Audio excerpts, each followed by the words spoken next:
झारखंड का बजट सत्र चल रहा है और बजट सत्र का आज छठा दिन है। आज देखिए बजट के आय व्यय पर सदन में चर्चा होनी है, लेकिन आज सदन की शुरुआत हुई। बीजेपी विधायक राज सिन्हा ने स्कूल चले हम अभियान को लेकर सवाल पूछा। उन्होंने कहा कि शिक्षकों के समायोजन को लेकर सरकार क्या कर रही है। राज्य में ऐसे 199 स्कूल हैं जहां पर एक भी छात्र नहीं है, और अगर वहां पर शिक्षक हैं तो फिर ऐसे स्कूल का क्या फायदा। इस पर मंत्री जी ने, रामदास सोरेन जो शिक्षा मंत्री हैं, उन्होंने जवाब भी दिया। पहले ये सवाल जवाब सुनिए सुनिए क्या कुछ पूछा है विधायक राज सिन्हा ने और शिक्षा मंत्री रामदास सोरेन ने क्या जवाब दिया है, सुनिए। अध्यक्ष में वही हम बता रहे हैं अध्यक्ष महोदय। आप पूछना क्या चाहते हैं? पूछना ये चाहते हैं अध्यक्ष महोदय कि सरकार स्कूल चलो अभियान तो चला रही है अध्यक्ष महोदय, लेकिन विद्यालय में न शिक्षक हैं, न शिक्षा विभाग के पदाधिकारी हैं, न कोई देखने वाला है। विभाग अपने मर्जी से चलते चल रहा है अध्यक्ष महोदय। तो मेरा यही माननीय मंत्री जी से आग्रह है अध्यक्ष महोदय कि केवल लंबी चौड़ी भाषण न दे करके, लंबा चौड़ा प्रश्न का जवाब बना करके दे करके अध्यक्ष महोदय कब तक या अध्यक्ष कब तक ये जितने पदाधिकारी हैं और स्कूल के प्रधानाध्यापक हैं, चाहे शिक्षक हैं या पारा शिक्षक का ही जो समायोजन की बातें थी, कब तक इसको पूरा करेंगे अध्यक्ष महोदय? माननीय मंत्री जी। अध्यक्ष महोदय, जहां तक शिक्षक की बहाली की बात माननीय सदस्य कर रहे हैं, शिक्षक की बहाली तो हमारी सरकार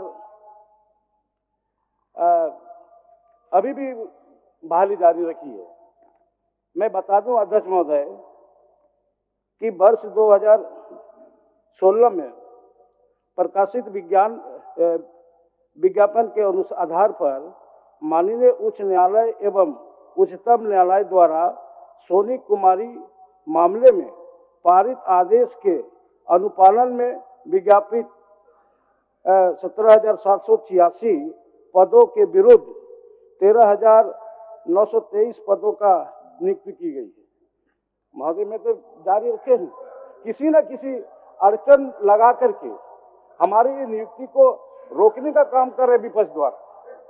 तो सुना आपने, लेकिन इसके बाद देखिए जब ये जवाब दे रहे थे, उसी बीच विधायक प्रदीप यादव, कांग्रेस विधायक प्रदीप यादव ने कहा कि सवाल सही पूछा गया है, मंत्री जी ने जवाब भी सही दिया है, लेकिन इसके साथ ही साथ जैसे हम एकेडमिक माहौल की बात करते हैं, हम बच्चों को अगर स्कूल तक, ये स्कूल चले अभियान जो है वो बच्चों को स्कूल तक लाने की मुहिम है कि बच्चे स्कूल आए, साक्षरता दर बढ़े। इसके लिए बहुत जरूरी है कि बच्चे स्कूल तक पहुंचे, लेकिन इसके साथ ही साथ ये भी जरूरी है कि एकेडमिक माहौल भी तैयार किया जाए, शैक्षिक माहौल भी बनाया जाए। यानी कि जितना फोकस हम मिड डे मील पर कर रहे हैं, उतना ही फोकस हमें ये भी करना चाहिए कि शिक्षा का स्तर कैसे बढ़ाया जाए, कैसे शैक्षणिक माहौल तैयार किया जाए।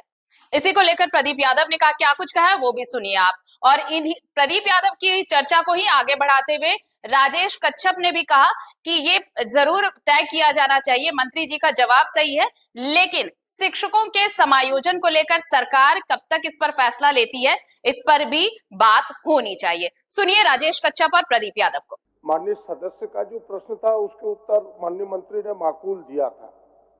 हमें लगता है कि इनकी इच्छा इतनी ही है कि भाई जो छात्र शिक्षक का अनुपात है उसको ठीक किया जाए, और हमें लगता है कि माननीय मंत्री ने बेहतर उत्तर दिया कि भाई हम स्कूलों को बंद नहीं कर सकते, कि जहां एक शिक्षक है उन्हें हम स्कूल बंद नहीं कर सकते अलग करके। हम प्रयास कर रहे हैं कि उन स्कूलों में भी बच्चे आए, और उसके लिए स्कूल चलो अभियान हमने चलाया है। हमें लगता है कि यही राज्य के हित में बेहतर होगा कि भाई शिक्षा को और प्रभावी किया जाए। हमारे जो बीओ हैं, हमारे जो पदाधिकारी हैं, वो जितना मिड डे मील पर जोर देते हैं, उस शैक्षणिक माहौल पर भी जोर दें। ये मेरा विनम्र आग्रह होगा, इस पर थोड़ा माननीय मंत्री महोदय ध्यान दें, क्योंकि आपने उत्तर बेहतर दिया है, अच्छा उत्तर दिया है। केवल इसको अपने पदाधिकारियों से यह ले कि भाई वो शैक्षिक माहौल बेहतर बनाए, एकेडमिक माहौल बेहतर बनाए, तो बच्चों का आना होगा। उस संदर्भ में हमें लगता है कि इसके प्रश्न को ये ठीक ठाक करना चाहिए। आप राजेश जी, एक प्रश्न में हम लोग काफी समय व्यय कर चुके, सारा प्रश्नों का मान समान है। बहुत परीक्षा में भी लिखा देखिए, क्वेश्चन के ऊपर में रखता है सारा प्रश्न का मान समान। राज्य हित में वास्तव में मैं राज सिन्हा जी का जो सवाल है महोदय, चलिए। बहुत अति महत्वपूर्ण सवाल है महोदय, चूंकि माननीय मंत्री जी ने सोनी कुमारी का जिक्र किया जो पिटिशनर थी महोदय, तो इसमें एक चीज है महोदय कि बाकी जितने पिटिशनर थे उनकी बहाली सरकार ने ले ली है और आज भी हमारे पास में तकरीबन 2000 पिटिशनर हैं महोदय, 2000 पिटिशनर हैं 2400 के अगेंस्ट में। तो माननीय मंत्री जी से आग्रह करना चाहेंगे कि कोर्ट ने भी जब आदेश दिया है तो माननीय मंत्री जी जो बाकी जो 2000 पिटिशनर जो बाकी जो बचे हुए हैं महोदय, तो उसको उसमें भी विचार कर ले महोदय।